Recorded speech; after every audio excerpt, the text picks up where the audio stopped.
Ils savaient qu'ils ne reviendraient pas. La mission était claire, le résultat aussi. Et pourtant, ils l'ont envoyé quand même. Ce genre de décision ne se prend pas à la légère. Dans les forces spéciales, chaque opération est calculée, mesurée, évaluée. Rien n'est laissé au hasard. Les hommes sont entraînés pendant des années. On investit du temps, des ressources et surtout des vies humaines. Alors, pourquoi envoyer un soldat dans une mission dont l'issue est presque certaine? Pour comprendre, il faut d'abord comprendre le profil de cet homme. Ce n'était pas un débutant. Il avait passé les sélections les plus difficiles. Il avait survécu à des environnements où la fatigue brise les corps, où la pression mentale élimine les meilleurs. Il avait prouvé encore et encore qu'il pouvait aller plus loin que les autres. Sur le terrain, il était calme, méthodique, précis. Ce n'était pas le genre de soldat qui cherche la gloire, c'était le genre qu'on envoie quand il ne faut pas échouer. Son dossier était impeccable. Mission réussie, décision juste. Aucun écart, rien qui laisse penser qu'un jour, il serait choisi pour une opération. Sans retour. Puis est venue cette mission. Officiellement, elle n'avait rien d'extraordinaire. Une infiltration. Un objectif à localiser. Des informations à récupérer. Ce type d'opération se produit régulièrement. Mais cette fois, quelque chose était différent. Le terrain. La zone était instable, contrôlée par des groupes armés imprévisibles. Les lignes de communication étaient faibles. L'extraction, incertaine, très incertaine. Les analystes avaient étudié chaque détail, les cartes, les mouvements ennemis, les risques. Et le verdict était clair, les chances de succès existaient, mais les chances de retour, elles, étaient presque nulles. C'est là que la décision a basculé.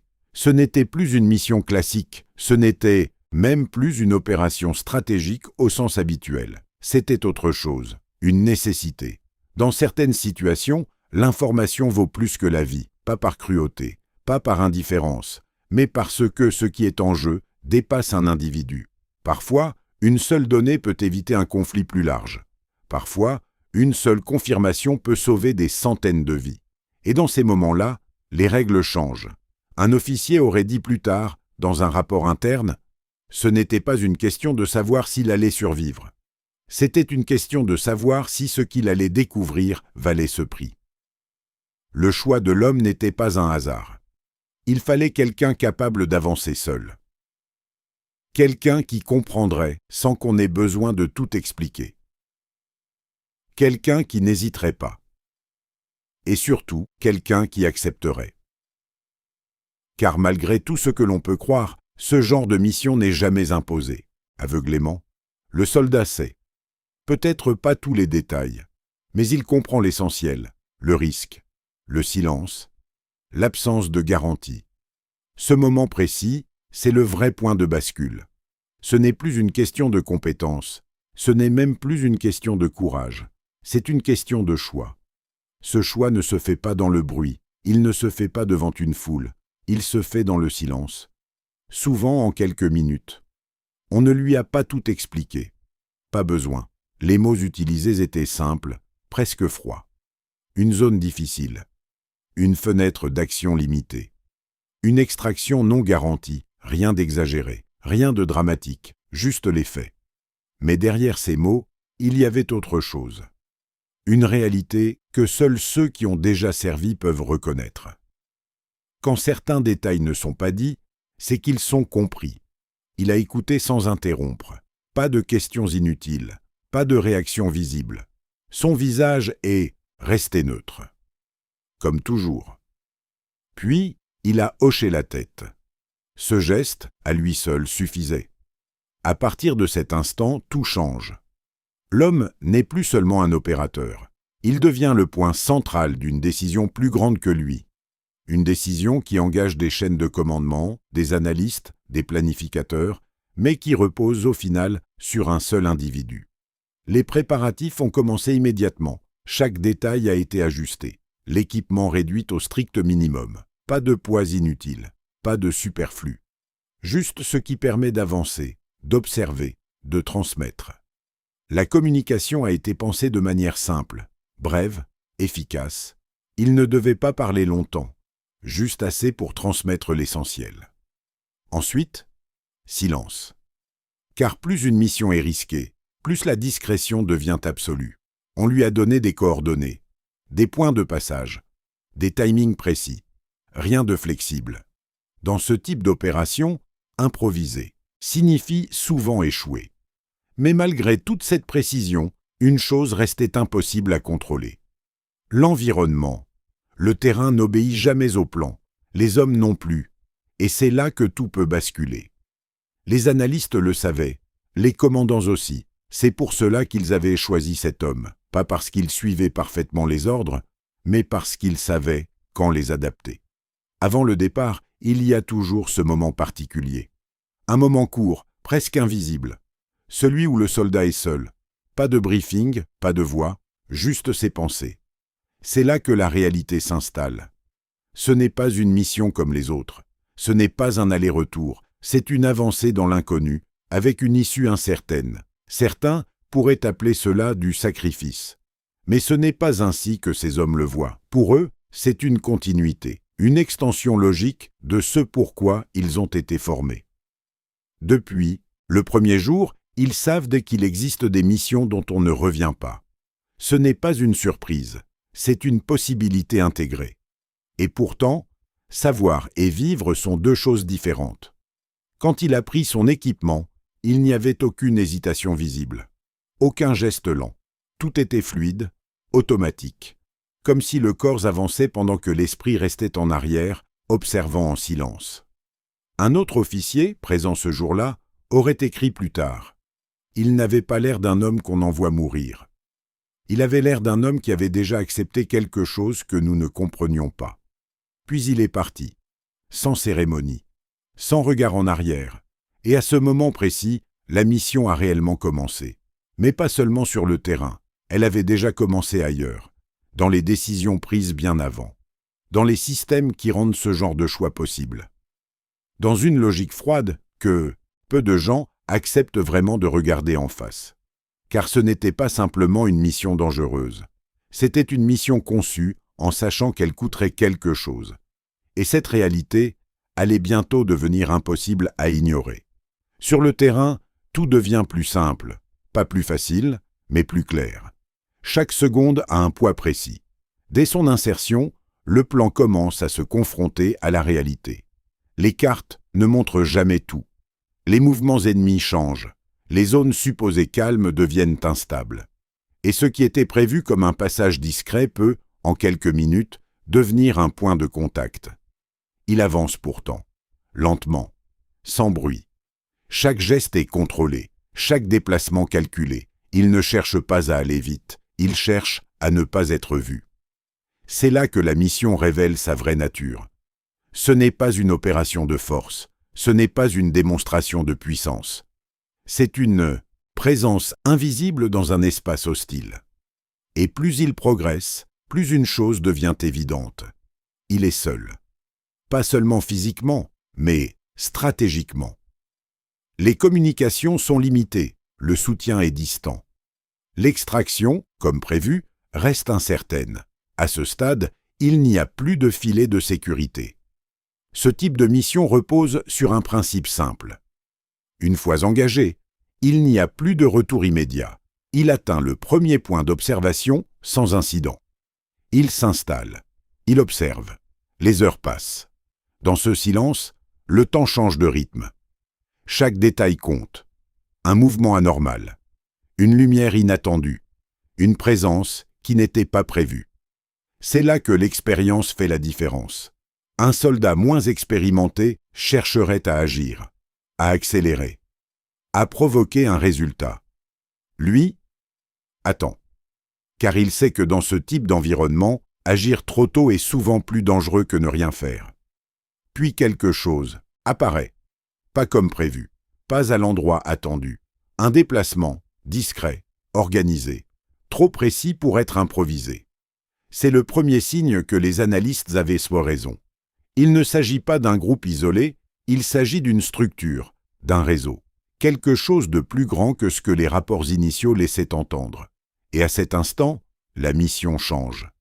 Ce n'est plus simplement une infiltration, ce n'est plus seulement une collecte d'informations, c'est une confirmation. Une confirmation que ce qui se joue ici dépasse cette zone, que les implications sont plus larges, plus graves. Il envoie un premier message. Court, codé, essentiel. De l'autre côté, les analystes reçoivent l'information. Ils recoupent. Ils vérifient. Et très vite, une conclusion s'impose. Ce qu'ils voient ne devait pas être visible, pas à ce stade, pas de cette manière. Et cela signifie une chose, le temps est compté. Sur le terrain, il le ressent aussi. Pas comme une certitude, mais comme une pression. Une tension dans l'air. Comme si l'environnement lui-même devenait plus lourd. Il change de position. Lentement.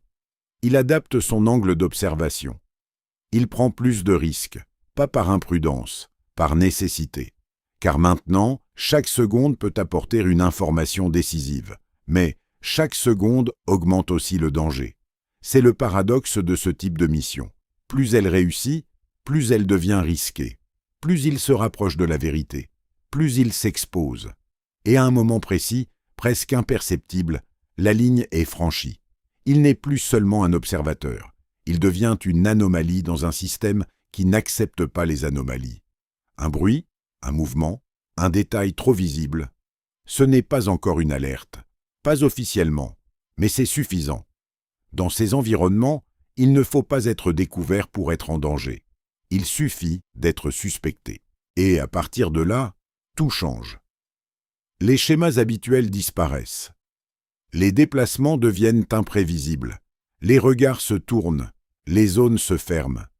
Ce qui était un terrain d'observation devient un espace de traque, et lui est au centre. C'est ici que la mission entre dans sa phase la plus critique.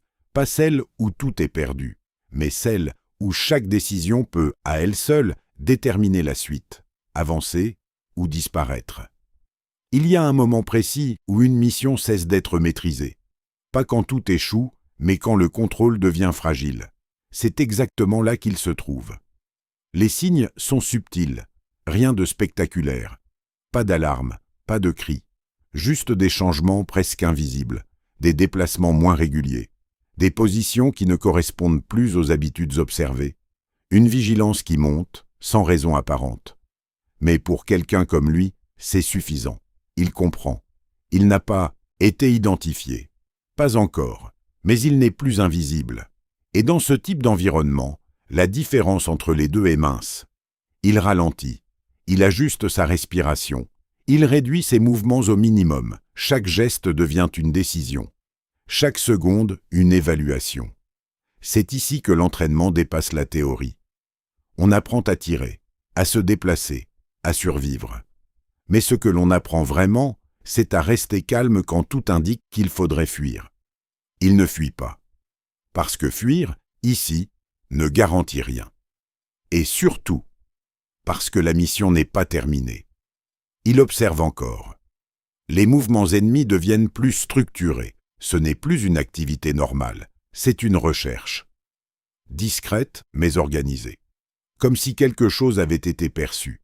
Quelque chose d'infime, mais suffisant pour déclencher une vérification. C'est là que le vrai danger commence. Pas quand l'ennemi attaque, mais quand il commence à penser. Un groupe armé désorganisé est imprévisible. Un groupe qui cherche devient méthodique. Et lui, au milieu de tout ça, doit continuer. Il change de position une seconde fois. Plus risqué, moins couvert. Mais nécessaire pour confirmer ce qu'il a aperçu. Et ce qu'il voit change tout. Ce n'est pas seulement une présence. Ce n'est pas seulement une activité.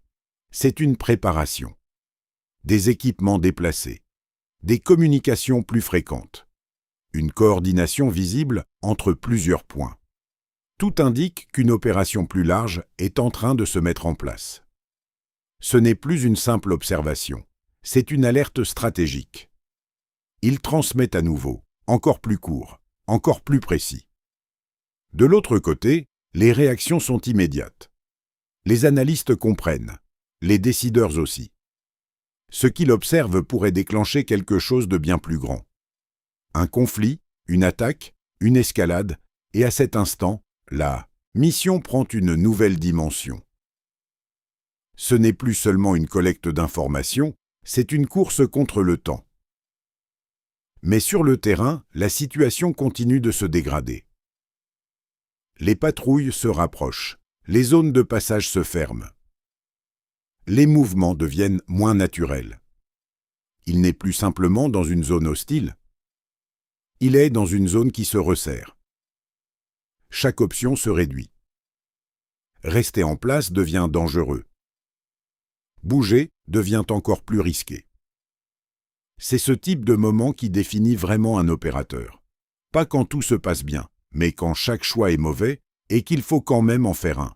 Il décide de rester. Pas par courage, par logique. Parce que partir maintenant signifierait abandonner l'information la plus critique. Celle qui n'est pas encore confirmée. Celle qui pourrait tout expliquer. Et c'est là que se révèle une réalité que peu de gens comprennent. Ce n'est pas une mission de survie. Ce n'est même pas une mission de réussite personnelle. C'est une mission de valeur. La valeur de ce qu'il peut transmettre, contre le prix qu'il devra peut-être payer. Et plus les minutes passent, plus cet équilibre devient clair. Un dernier déplacement, un dernier angle, un dernier regard. Il voit assez, pas tout, mais assez pour comprendre la structure. Les intentions, le timing, c'est suffisant. Il envoie le message, court, direct, sans ambiguïté, puis il coupe. À partir de là, il n'y a plus rien à transmettre. La mission, d'une certaine manière, est terminée. Mais lui est toujours là. Et maintenant, la question n'est plus ce qu'il doit faire. La question, c'est ce qu'il lui reste comme option. Car une fois que l'information est sortie, tout le reste devient secondaire, même lui. À partir de ce moment, tout devient différent. La mission est accomplie, mais la situation ne l'est pas. Et c'est là que la réalité la plus froide. Dans les doctrines modernes, il existe une distinction que peu de gens comprennent. Une mission peut être considérée comme réussie, même si l'opérateur ne revient pas. Ce n'est pas une contradiction, c'est une logique, car ce qui est recherché, ce n'est pas toujours le retour. C'est le résultat, et une fois que le résultat est obtenu, tout ce qui suit entre dans une autre catégorie. Une catégorie où les probabilités ne sont plus en faveur du soldat. Sur le terrain, il le sait. Il n'y a pas de message qui dit « mission terminée, retour immédiat ». Il n'y a pas de voix qui lui garantit une extraction. Il y a juste le silence. Un silence qui signifie une chose simple. Il est désormais seul face à la suite. Il analyse rapidement. Les routes de sortie qu'il avait identifiées sont compromises. Les patrouilles sont plus nombreuses. Les points de passage sont surveillés. Chaque option qu'il envisage comporte un risque élevé. Mais rester sur place n'est plus possible. Il bouge, pas vite, pas de manière désordonnée, avec méthode. Il choisit un itinéraire moins direct, plus long, plus exposé, mais moins attendu. C'est souvent le seul avantage dans ce type de situation. L'imprévisibilité. Il avance en utilisant chaque élément du terrain, chaque ombre, chaque bruit, chaque intervalle entre deux passages ennemis. Ce n'est plus une mission, c'est une traversée. Et dans cette traversée, il n'y a plus de plan global. Il n'y a que des décisions locales, des choix pris seconde par seconde. À des centaines de kilomètres de là, les analystes ont déjà changé de posture. L'information qu'il a transmise est en cours d'exploitation. Des réunions s'enchaînent, des décisions se préparent, des actions plus larges sont envisagées. Dans ces salles, son nom n'est presque plus mentionné. Pas par indifférence, mais parce que le système fonctionne ainsi. Une fois la donnée récupérée, elle devient centrale. Elle alimente des chaînes de décision qui dépassent largement l'individu qui l'a obtenue. C'est un principe fondamental. L'opérateur agit, le système exploite. Et entre les deux, il y a une séparation claire. Un officier, interrogé des années plus tard, l'expliquera simplement « Nous ne pensions pas à le perdre. Nous pensions à ce que sa mission permettait d'éviter. » Ce n'est pas une justification, c'est une manière de penser. Sur le terrain, lui n'a pas ce recul. Il avance encore. Le temps semble s'étirer. Les distances paraissent plus longues. Chaque mouvement demande plus d'efforts. pas à cause de la fatigue physique, mais à cause de la tension constante. Il sait qu'il est recherché. Pas activement, pas encore officiellement, mais suffisamment pour que chaque erreur soit fatale.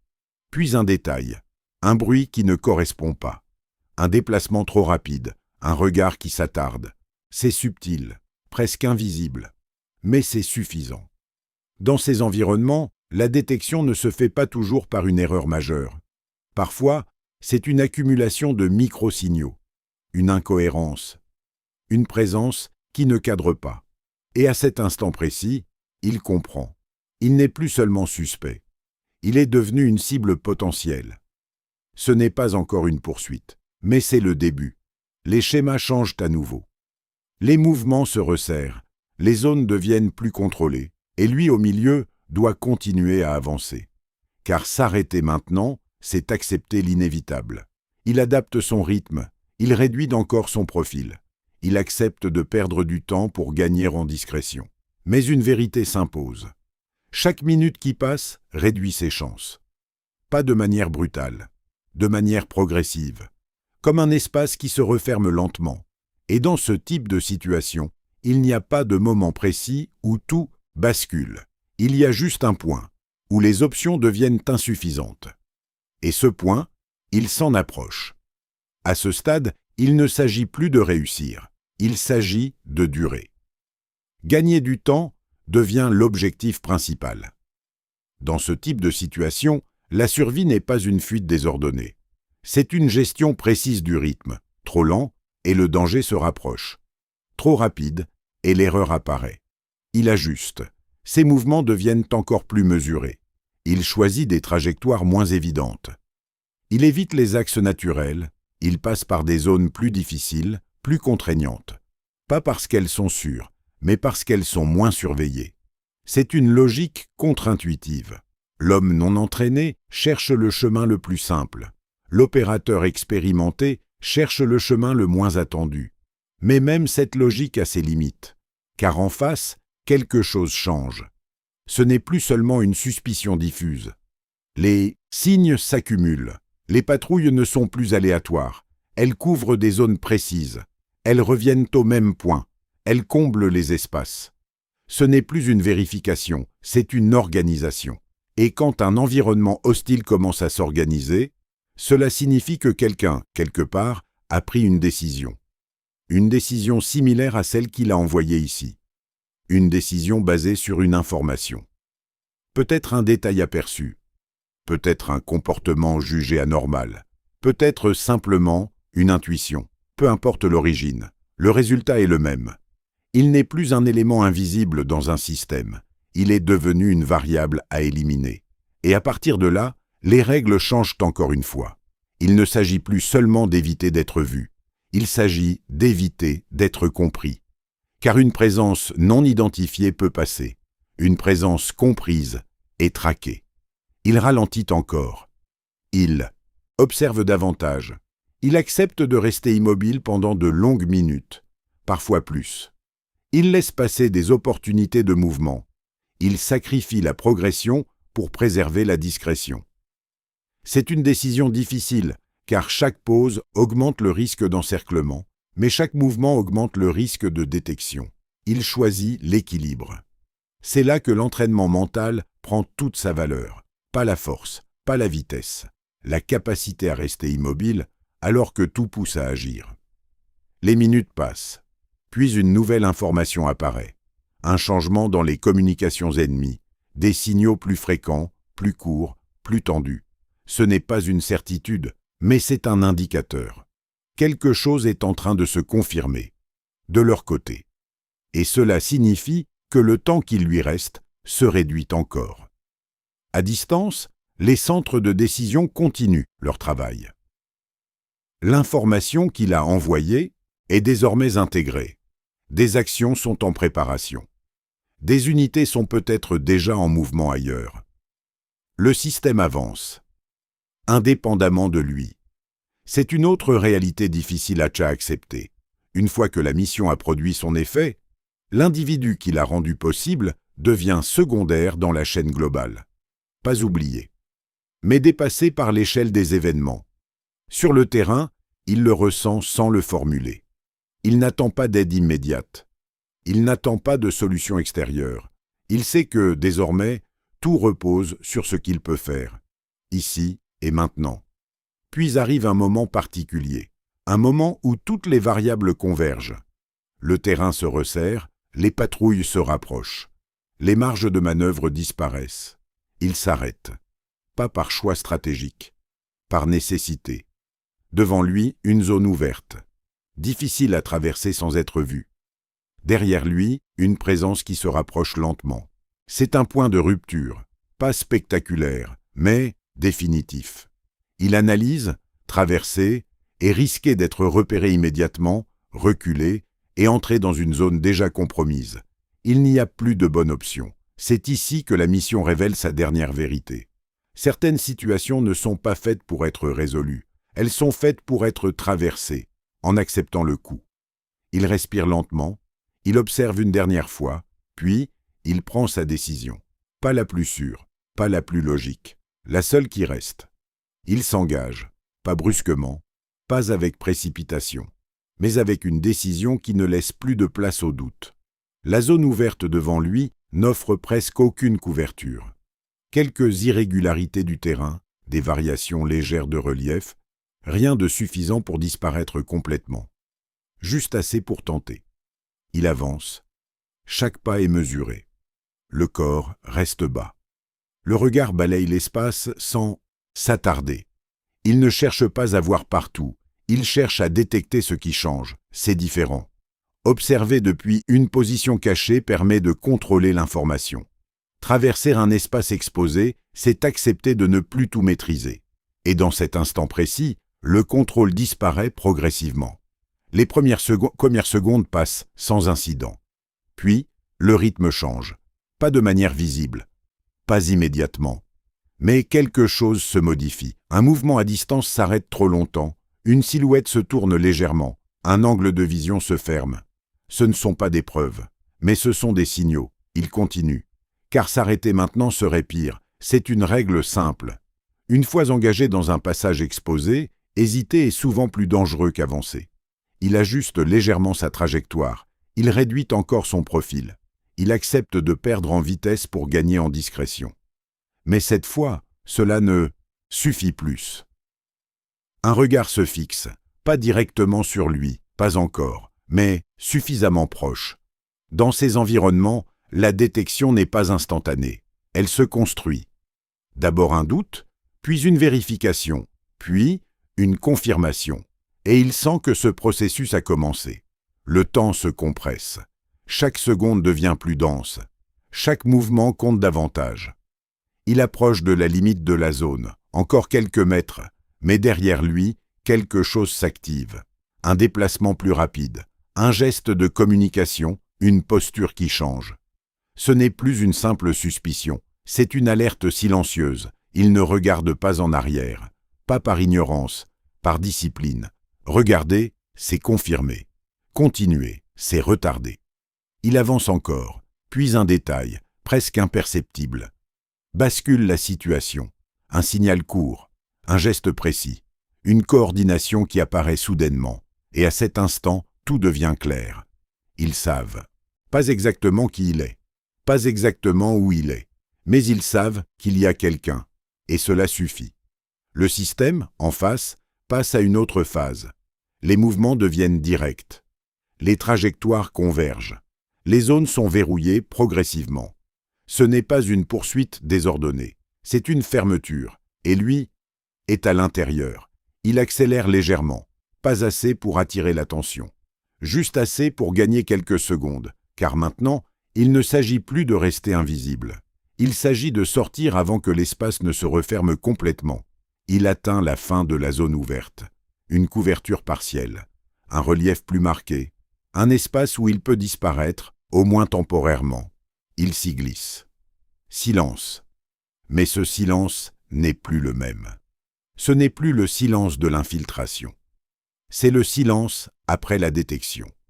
Celui où chaque mouvement ennemi a une intention. Il se repositionne rapidement. Il évalue ses options. Elles sont désormais très limitées. Les axes principaux sont bloqués. Les zones secondaires sont surveillées. Les marges de manœuvre sont réduites à quelques corridors étroits.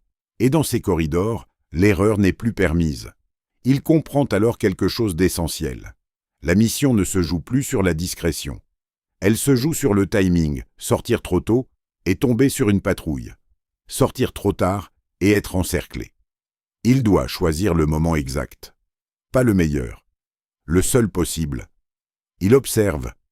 Les mouvements ennemis ne sont pas encore parfaitement coordonnés. Il y a encore des espaces, des intervalles, des failles temporaires. Mais elles se referment, lentement, inévitablement. C'est la dernière phase, pas celle où tout est perdu, mais celle où la marge d'erreur disparaît complètement. Il respire une fois, longuement, puis il se prépare, car la prochaine décision ne sera pas une adaptation. Ce sera une rupture. Et après une rupture, il n'y a plus de retour en arrière. Il attend. Pas longtemps, juste assez pour comprendre le rythme. Dans ce type de situation, tout repose sur une chose simple. Identifier le moment où le système en face n'est pas encore parfaitement synchronisé. Il y a toujours un léger décalage, une transition, un instant où les décisions ne sont pas encore alignées. C'est cet instant qu'il cherche. Les patrouilles se déplacent, les angles se ferment, les communications circulent, tout semble organisé, mais pas encore parfaitement coordonné. Il observe les intervalles. Un groupe passe, un autre tarde. Une zone se vide quelques secondes de trop. C'est là. Pas une opportunité évidente, pas une ouverture claire. Juste une imperfection. Il s'engage.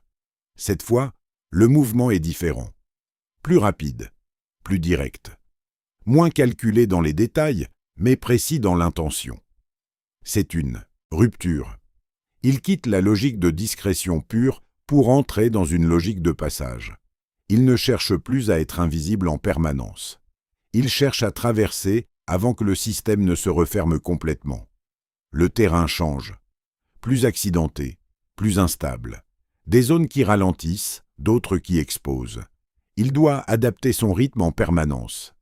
Accélérer, ralentir, contourner.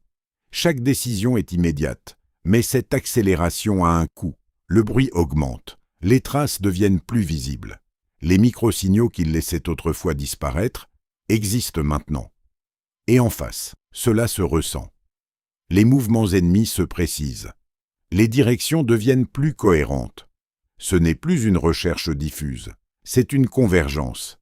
Il ne peut plus l'ignorer. Ils ne savent pas exactement où il est, mais ils réduisent l'espace autour de lui. Et dans ce type de configuration, il existe une réalité simple. Plus l'espace se réduit, plus la probabilité de contact augmente. Il continue, pas d'hésitation, pas de pause, car maintenant, s'arrêter signifie être rejoint. Il franchit un premier passage étroit, puis un second. Chaque fois, le risque est élevé. Chaque fois, il gagne quelques mètres, quelques secondes.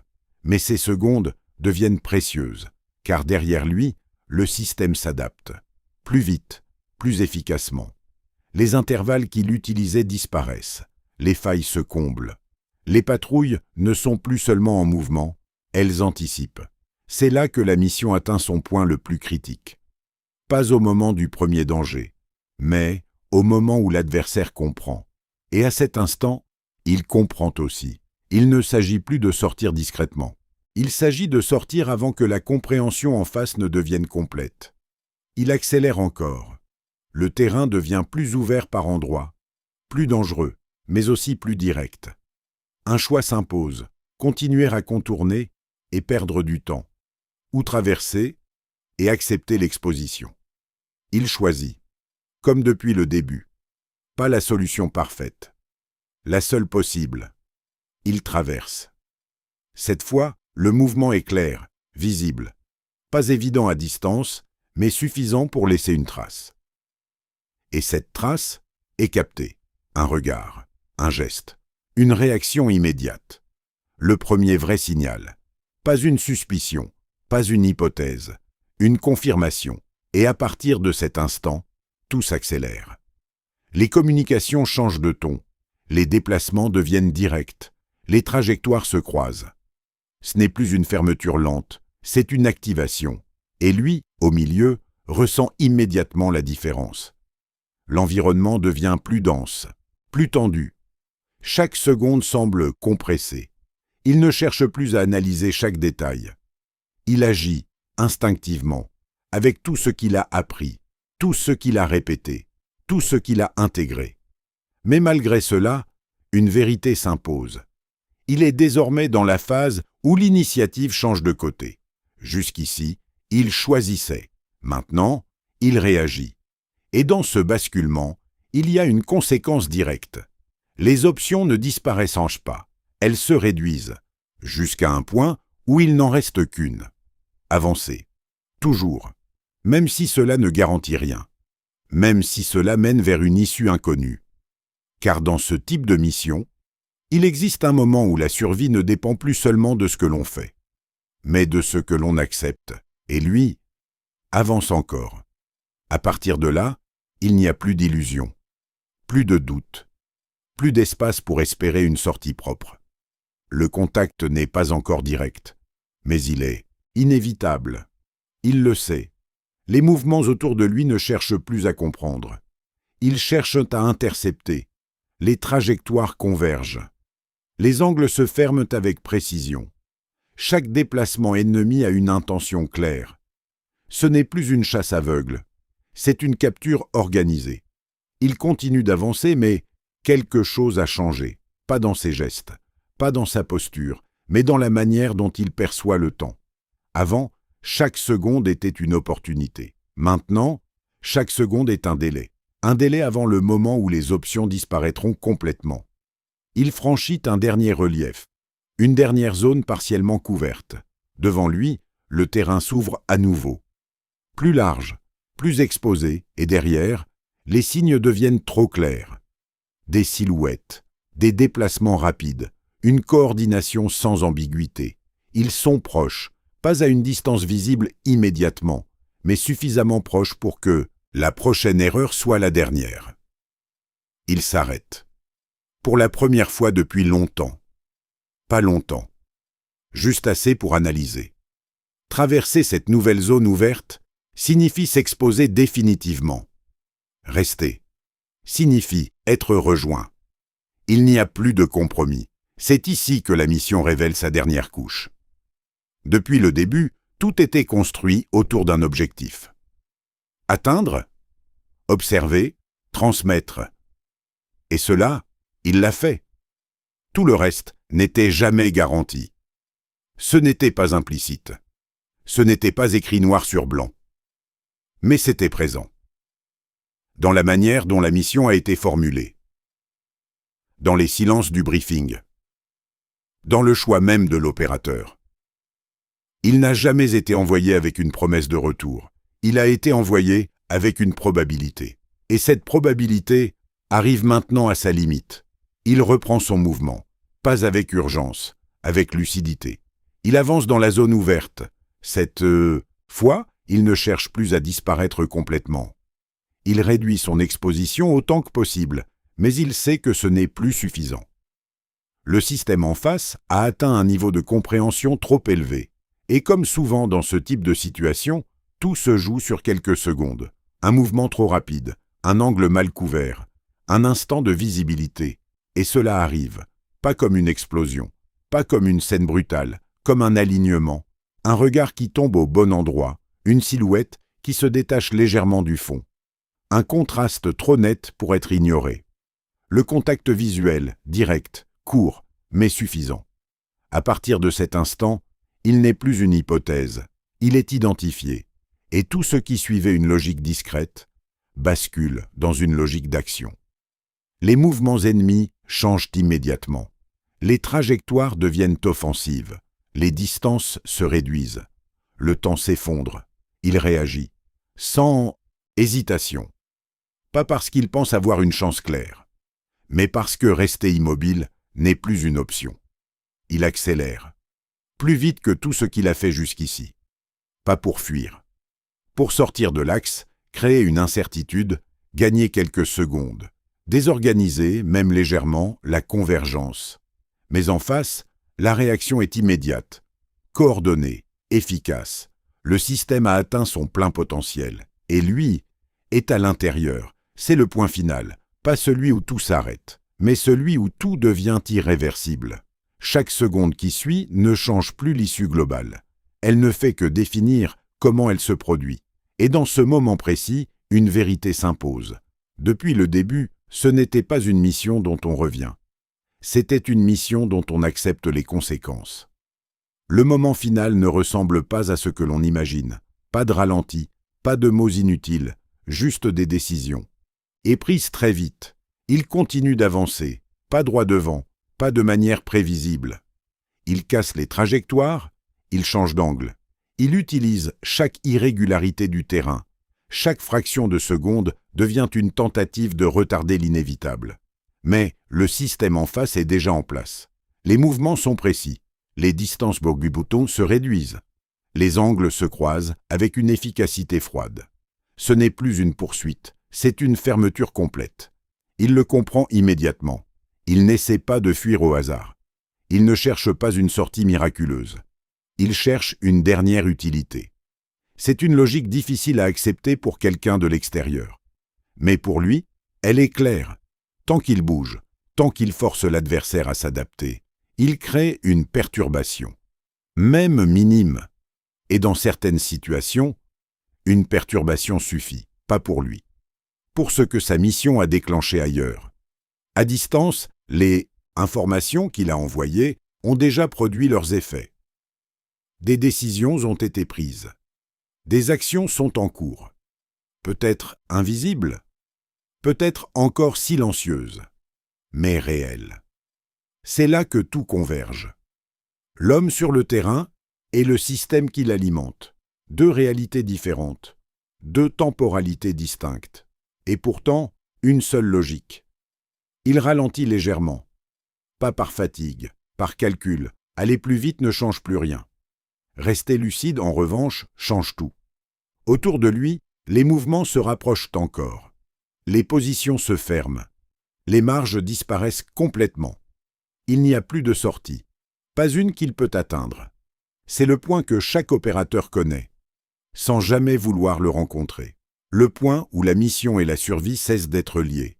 Il s'arrête, pas longtemps, juste assez pour observer une dernière fois. Le terrain, les distances, les trajectoires, tout est clair. Il n'y a plus d'options, mais il n'y a pas non plus de panique. C'est ça, la différence. Ce moment n'est pas chaotique, il est précis, comme tout ce qui a précédé. Un rapport interne, classifié pendant des années, résumera plus tard cette réalité en une seule phrase. Il a poursuivi l'objectif jusqu'à ce que la situation ne permette plus aucune action utile. Pas un mot de plus, pas un mot de moins. C'est là que se trouve la vérité la plus difficile. Ce n'était pas une mission perdue, ce n'était pas une erreur. C'était une décision assumée, intégrée dans un système qui fonctionne ainsi depuis longtemps. Un système où certaines opérations sont conçues avec une compréhension implicite du coût. Pas parce que la vie humaine n'a pas de valeur, mais parce que, parfois, la valeur de ce qui est en jeu dépasse ce que l'on peut accepter individuellement. Et c'est là que le regard extérieur se heurte à une réalité, inconfortable. On imagine souvent que ces décisions sont exceptionnelles. Elles ne le sont pas, elles sont rares. Mais elles existent, dans des contextes précis, dans des moments où l'équilibre global dépend d'un détail. Un détail que seul quelqu'un, sur le terrain, peut confirmer. Quelqu'un qui avance, même sans garantie de retour. Il n'y a pas de conclusion visible, pas d'image finale claire, juste un effet. Un effet qui se propage ailleurs, dans des décisions évitées, dans des événements qui n'ont pas eu lieu. Et c'est peut-être là la partie la plus difficile à comprendre. On ne voit jamais directement le résultat de ce type de mission. On ne voit que ce qui aurait pu arriver, et qui n'est jamais arrivé. Le soldat n'était pas censé revenir. Et dans un sens précis, il n'est jamais vraiment revenu. Mais ce qu'il a permis d'éviter est resté.